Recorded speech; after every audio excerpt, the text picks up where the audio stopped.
제명입니다. 네, 기사 같이 보시죠. 하루 앞당겨 귀국한 김경, 경찰 미적대는 사이 증거인멸 끝냈나. 지금 이 공천 헌금 1억을 줬다는 의혹을 받고 있는 김경 시의원. 경찰이 부르려고 하더니 미국에 있어요. 미국에서 돌아오면 통보 좀 해주세요, 법무부라고 경찰이 얘기를 해서 그게 또 한바탕 논란이 됐었죠. 그런데 그 김경 시의원 원래는 월요일인 오늘 새벽에 귀국할 예정이었었는데 하루 앞당겨서 어제 저녁에 귀국을 했습니다. 어제 귀국한 모습 같이 보고 오시죠. 의원한테 공천 헌금 1억 원 건넨 사실 인정하시는 건가요? 성실히 조사에 임하겠습니다. 돌려받은 1억 원은 공천 대가로 준 거 맞나요? 경찰 수사 중인 걸 알면서도 왜 출국하셨어요? 미국 계실 때 하고 오래전에 약속을 한 거여가지고. 저 강선우 의원한테 1억 원 공천 헌금 건네신 거 인정하시나요? 아니 오늘 조사에서 어떤 점 설명하셨습니까? 같이. 강선우에게 공천 대가로 1억 원 건넨 게 맞으세요? 텔레비전 재가입을 하신 거예요? 증거인멸 하려고 하셨나요? 시민들이나 국민들한테 한마디 하실 말씀 없으세요? 미국에 있는 동안 정선을 하러 하잖아요?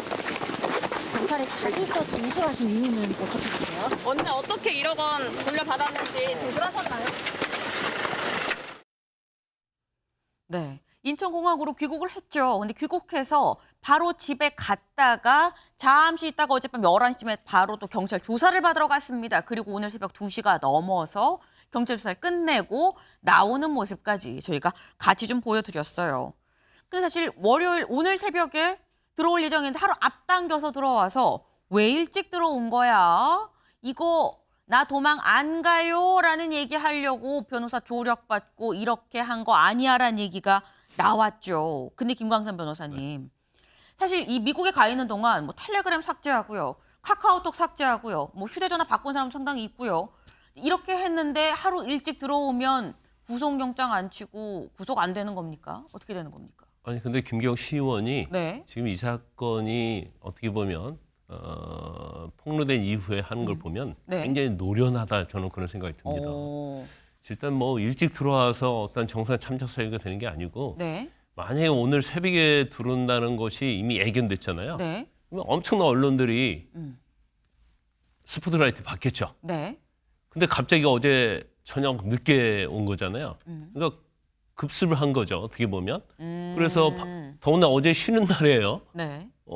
그렇기 때문에 이제 그런 것들을 전부 다 감안해서 이제 어젯밤에 들어왔다 이렇게 보고 지금 들어오는 모습이 굉장히 여유만만하지 않습니까? 더군다나 국민 앞에 서는데 저렇게 미국 야구 관련 모자 탁 쓰고 네. 아주 당당히 들어오고 있잖아요. 그래서 이제 본인은 이제 나는 준비는 다 끝났다.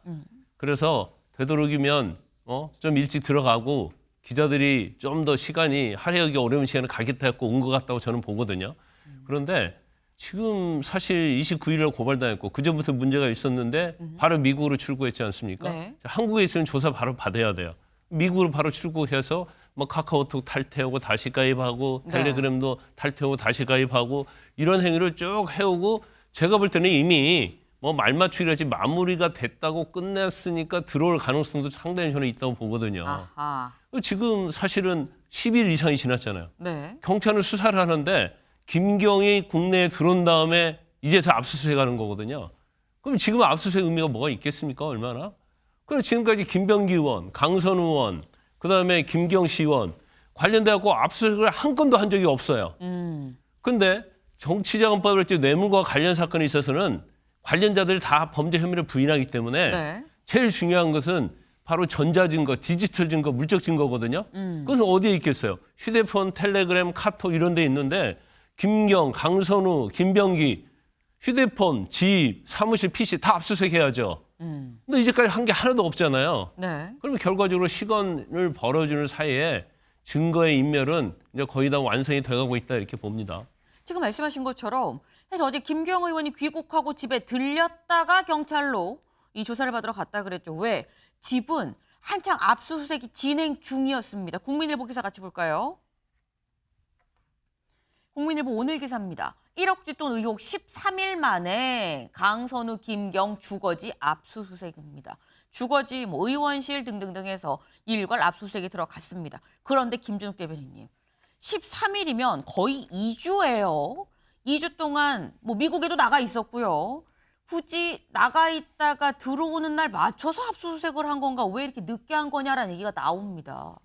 글쎄 뭐 압수수색이라는 게 바로 경찰이 바로 가는 건 아니잖아요. 경찰도 그 압수수색을 하기 위해서는 범죄 혐의를 특정해야 되는 것이고 네. 그 특정한 혐의를 가지고 검찰에 압수수색 영장을 청구하고 법원이 발부해야 그때서야 압수가 가능한 것이지 경찰이 그냥 사건을 인지했다고 해가지고 바로 압수수색이 들어가는 건 아니다. 어떤 절차상의 문제라는 것이 존재했었다라는 부분을 한번 생각해 볼 필요는 있고요. 저희가 보기에도 좀 경찰이 조금 더 신속하게 움직여줬으면 좋겠다, 좋았겠다라는 생각을 합니다. 아쉬움이 분명히 있어요.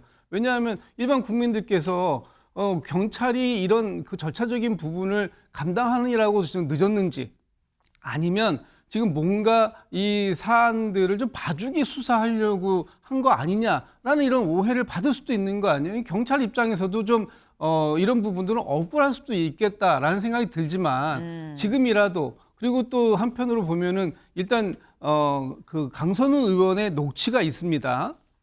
받았다가 돌려주라고 했다라는 녹취가 있고 또 김경시 의원이 미국에서 경찰에 자술서를 제출한 걸 보면 본인도 돈을 줬다가 돌려받았다라는 부분을 명확하게 하고 있어요. 그렇다면 이미 어느 정도의 금전관계가 갔다가 왔다라는 것에 대해서는 양쪽에서 인정이 된 부분이 있기 때문에 네. 이것에 대한 구체적인 뭐 내용들, 언제, 누가, 어떤 방식을 통해서 전달됐고 돌려받았는지 이런 부분들만 확인하면 사실 네. 이 문제는 매우 간단하게 해결할 수 있는 문제이기 때문에 지금 뭐 김경시 의원이 휴대폰을 바꿨다 또는 뭐 출국했다가 들어왔다 이런 것들은 부수적인 문제가 될 수도 있다. 빨리 그 경찰이 그 어제도 한 2시간 정도 조사하고 김경시 네. 의원을 이제 돌려보낸 거 아닙니까? 그렇다면 사실 그 기본적인 사실관계 그리고 휴대폰을 교체했는지 여부 이런 건 다 확인됐을 거예요. 이제부터는 언제 어떤 방식으로 돈을 주고받았는지 이 네. 부분만 명확하게 확인하면 될 것 같습니다. 네. 일단 경찰이 조금 속도가 좀 늦었던 부분에 있어서 주변에 오해를 사지 않아도 될 오해를 샀다는 부분이 있기 때문에 좀 아쉬운 면이 있긴 있지만 절차가 있지 않느냐라고 또 말씀을 하셨어요. 근데 말씀 중에 얘기가 나왔죠. 김경시 의원 뭔가 미국에 있으면서도 할 건 다 했습니다. 미국에 있는 동안 자수서를 제출을 또 경찰에 했어요. 저희 MBN 단독이었었죠 며칠 전에.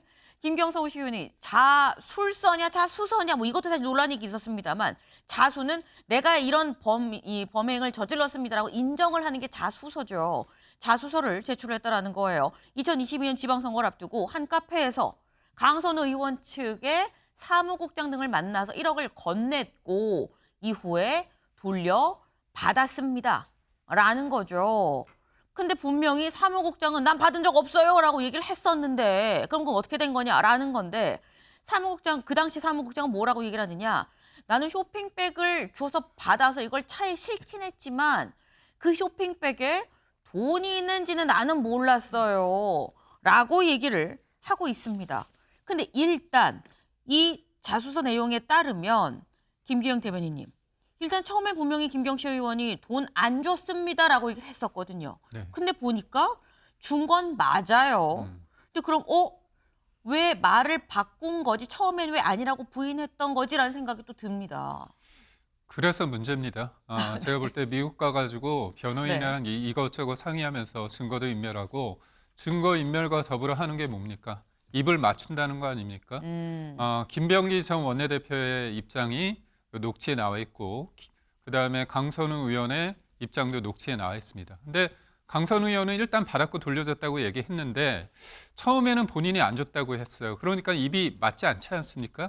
그래서 이제 변호인과 상의를 했겠죠. 그래, 강선우 의원 말따나 줬는데 못 받았다고 하지 말고 돌려받았다고 얘기하는 게 그나마 진술을 일관성 있게, 물론 본인은 진술을 바꾸지만 강선우 의원과의 어떤 관계 속에서 진술의 일관성을 유지하는 게 나쁘지 않겠다. 무엇보다도 돌려받았다고 하면 자기도 좋은 거 아닙니까? 네. 근데 저는 사무국장 얘기도 있지만 전 이해가 안 가는 게 강선우 의원이 김병기 전 원내대표 만나서 어떻게 했습니까? 살려달라고 하지 않습니까?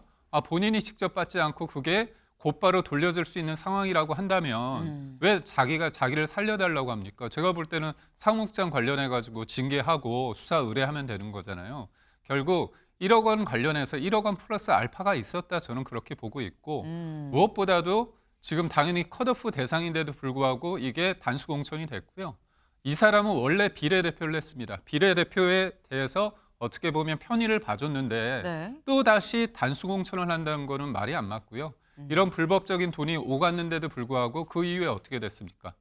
김경 시의원이 원내대표를 하겠다고 하니까 일일이 본인이 다른 사람들한테 전화를 해서 도와달라고 했습니다. 그렇다면 이 사람과 손절하는 게 아니라 서로 뭔가 불법을 공모하고 계속 갈 수밖에 없는 공모 관계지 않은가, 그런 생각을 합니다. 김광삼 변호사님. 녹취만 가지고 우리가 해석을 해보면 네. 이 녹취가 어떻게 보면 제일 정확한 거거든요. 왜냐하면 지금 수사되고 문제가 되니까 말 맞출 가능성이 크고 증거를 인멸할 가능성이 있는데 한 3가지만 보면 네. 자, 녹취할 때 봐봐요. 돈을 일단 돌려줘라 하잖아요. 네. 그럼 녹취 당시 돈을 안 돌려준 거예요. 그리고 강선 의원이 1억을 받은 걸로 된단 말이에요. 네. 보좌관이 받든 본인이 받든 간에. 그럼 일단 그 당시는 돈을 안 돌려준 거 맞고 내가 그런 사람이 아닌데 나는 원래 돈 받는 사람이 아닌데 내가 돈을 받았다고 자백을 하는 거죠. 네. 그다음에 아까 지적을 했지만 3번째로는 살려달라고 얘기하잖아요. 아니, 돈을 안 받고 사무국장이 돈 받았고 바로 돌려줬으면 살려달라고 할 필요가 없다는 거죠. 그러면 저 때도 돈을 안 돌려줬고 가지고 있다. 그래서 강선우가 직접 가지고 있더니 누가 가지고 있더니 가지고 있고 그게 공천 관련 돈이라는 걸 알았다는 것이 저 녹취에서 100% 드러나는 거예요. 근데 이걸 이제 수사를 해서 어떻게 할지는 모르겠지만 지금 돈을 뭐 주었다가 돌려받았다. 전에는 안 줬다고 해놓고 김경시 의원이 이제 말을 바꿨잖아요. 그러다가 쇼핑백에 이 얘기가 나와요. 쇼핑백에 넣었으면 돈인지 아닌지 몰랐다. 네. 그러면 정치자금을 주려고 했는데 미수가 된 것처럼 보이거든요. 네. 그러면 결과적으로 법적으로 빠져나가려고 아주 교묘하게 설계를 한 게 아닌가 그런 의구심이 드는 거죠. 네. 의구심이 드는 건 추측이에요. 뭐 그렇다는 건 아니고 추측인데 어쨌거나 뭔가 차근차근 변호인의 조력을 받아서 노련하게 지금 이 상황을 잘 설계해서 빠져나가려고 하는 거 아니겠느냐라는 말씀을 지금 하셨어요. 근데 사실 김경시 의원도 그렇고요. 강선우 의원도 그렇고요. 두 사람은 어떻게 보면 민주당 입장에서는 이제 남입니다.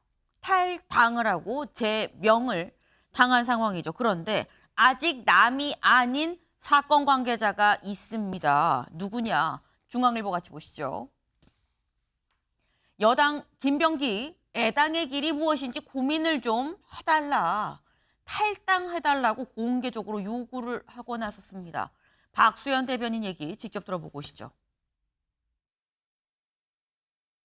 자진 탈당을 요구하는 당원과 의원들의 요구도 애당심의 발로라는 것을 김병기 의원도 잘 알고 있을 것이라고 생각합니다. 김병기 의원께서도 본인이 그토록 소중하게 여겨왔던 애당의 길이 무엇인지 깊이 고민해 보시기를 요청합니다. 지금 김병기 의원에 대한 애당의 길이 무엇인가 깊이 고민해 주시기를 요청한다는 이 말씀에는 모든 가능성이 다 열려 있다라는 뜻입니다.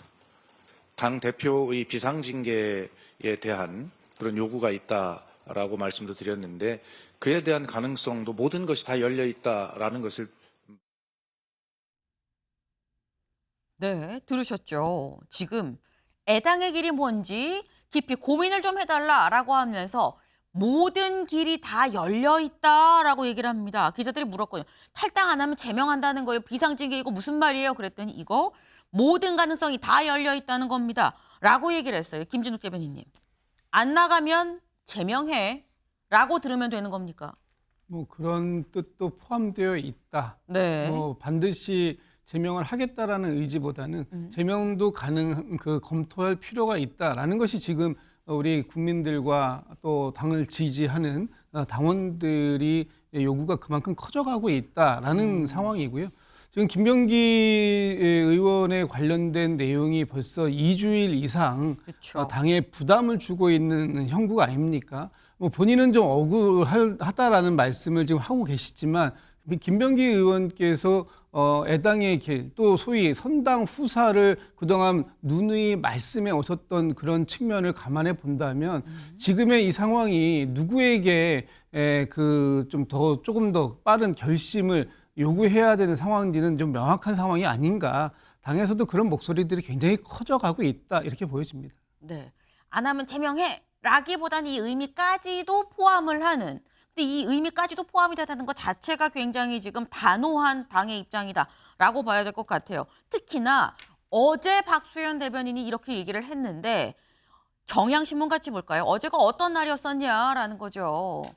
민주당 윤리심판원 회의 하루 앞두고 김병기 의원한테 자진 탈당을 요청을 했다. 심지어 제명도 시사했다라는 겁니다. 어제 박수현 대변인 얘기를 했죠. 바로 오늘 오후 2시에 윤리심판원 회의가 열립니다. 여기에서 김병기 의원에 대한 요 논의가 이루어지고 오늘 아예 결론까지 나올 거다라는 얘기가 나와요. 얘기인즉슨 오늘 오후 2시에 윤리심판원이 있는데 오늘 오후 2시 되기 전에 마지막 기회야. 자진해서 나가라는 얘기가 아니겠느냐라는 건데 김병기 의원 얼마 전에 원내대표에서 내려오고 난 다음에 처음으로 한 유튜브에 나와서 이렇게 얘기했었거든요. 직접 들어보시죠. 저는 제가 우리 당을 나가면 그걸로 제가 정치를 더 할 이유가 없거든요. 저는 정말로 이것만은 제가 예를 들어 이걸로 무혐의를 받고 제가 정계를 갖다 은퇴하더라도 저는 탈당하지는 않겠습니다. 그래서 만약에 탈당을 안 하면 제명을 하겠다, 제명을 당하는 한이 있더라도 저는 제 손으로 탈당을 하지 않겠습니다. 내 손으로 탈당하지는 않겠습니다. 제명을 당하더라도라고 얘기를 했어요. 김상일 위원님. 네. 오늘 오후 2시에 윤리심판원 회의가 열리거든요. 그럼 오늘 결론을 낸다고 했는데 오늘 오후 2시 전에 자진 탈당 등 본인의 결단이 있을 거라고 보십니까? 일단은 있어야 한다. 있어야 한다. 생각을 합니다. 왜냐하면 애당심 이야기까지 갈 게 없어요. 정치 지도자들은요. 본인이 가지고 있는 권력과 권한에 맞는 책임이라는 것도 항상 생각을 해야 되는 겁니다. 그러면은 그냥 일반 의원도 아니고 일반 정치인도 아니고 그냥 일반 당원도 아니잖아요. 그만큼의 당의 대표적인 권한과 권력을 다 행사했다면 그것이 우리 당과 당원들 그리고 당의 미래에 부담이 될 거라는 거는 당연히 알고 있어야 되고요. 그렇다고 한다면 그 책임감에 의해서라도 스스로의 책임을 진다는 차원에서도 이것은 일단 탈당을 해서 본인이 억울하다면 그렇게 억울하면 문제를 해소할 수가 있는 거잖아요. 그러면 그걸 해소하고 돌아오시는 게 맞고 그럴 때 비로소 당원들은 그 억울한 시절까지도 더 인정을 하면서 큰 환호와 박수를 통해서 부활의 정치를 하실 수 있게 길을 열어주는 겁니다. 그러니까 민심의 바다에 본인을 던지고 민심이 그 바다 위로 그 사람을 다시 뛰어 올려줬을 때 비로소 다시 정치를 제대로 하실 수 있다. 뭐 이제 원내대표까지 하신 분이 일개 한 사람의 그냥 정치인으로 자기 생계와 자기 권한만, 자기 욕심만 이걸 채우면서 사실 건 아니잖아요. 다시 정치를 하신다면 원내대표 그 이상의 정치를 해내셔야 되는데 그것은 그런 과정이 없이는 불가능하다. 이런 말씀을 드리고 싶습니다. 그럼 짧게 요거 하나만 더 여쭤볼게요. 지금 만약에 오후 2시 윤리심판원 회의가 열리기 전에 본인의 결단이 뭐 해야 된다 말씀하셨는데 안 하면 비상징계 정청래 대표는 제명 조치를 할 거라고 보십니까? 그렇죠. 이게 이제 어쩔 수 없는 부분이 우리를 이제 그 리스크 매니지먼트라는 게 있잖아요. 이게 어디까지 지금 번져갈지 모르게 번지고 있는 상황입니다. 그런 상황에서 당 입장에서는 이것을 어느 정도 리스크를 관리를 해야 되는 상황이기 때문에 그것도 물론 동료로서의 가슴 아픈 부분도 있죠. 저도 개인적으로 제 선배님이시라서 저도 이런 얘기를 하면서도 아이고 내가 또 방송 끝나면은 또 한 소리 듣겠네 이런 얘기를 하지만 또 공적인 어떤 책임감을 생각한다면 당으로서는 지금은 또 어쩔 수 없는 상황이 아닌가라는 생각을 해봅니다. 네, 이게 공과 사는 구분이 될 수밖에 없는 거고 그 자리에 책임이 있는 자리에 있었던 사람인 만큼 이제 그 책임을 질 필요가 있다라는 말씀이에요. 네. 오늘 오후 2시에 이제 결과가 나오겠죠. 근데 마침 또 참 이게 이제 김병기 의원은 원내대표에서 물러났고요. 어제 저녁에 신임 원내대표가 선출이 됐습니다. 누구냐? 한병도 의원이죠. 여신임 원내대표 한병도 혼란 신속히 수습하겠습니다. 라고 얘기했습니다. 직접 들어보실까요? 이런 문제가 불거지는 것 자체가 그 민주당스럽지 않다는 말씀을 제가 여러 차례 드린 바 있습니다. 그래서 정말 항시 더 조심하고 옥기슬 여미고 자세를 스스로를 돌아봐야 된다는 생각이 들고요. 민주당스러움을 찾기 위해서 앞장서서 노력하겠다는 말씀 드립니다. 네, 신임 원내대표의 또 첫 일성이 혼란을 신속히 수습하겠다라는 얘기인 거죠. 지금 민주당에 흐르는 이 도도한 분위기를 봤을 땐 오늘 오후 2시 전에 본인의 결단이 없으면 실제로 제명 조치까지도 이어질 수 있겠다라는 생각이 드네요. 다음으로 넘어가 볼까요?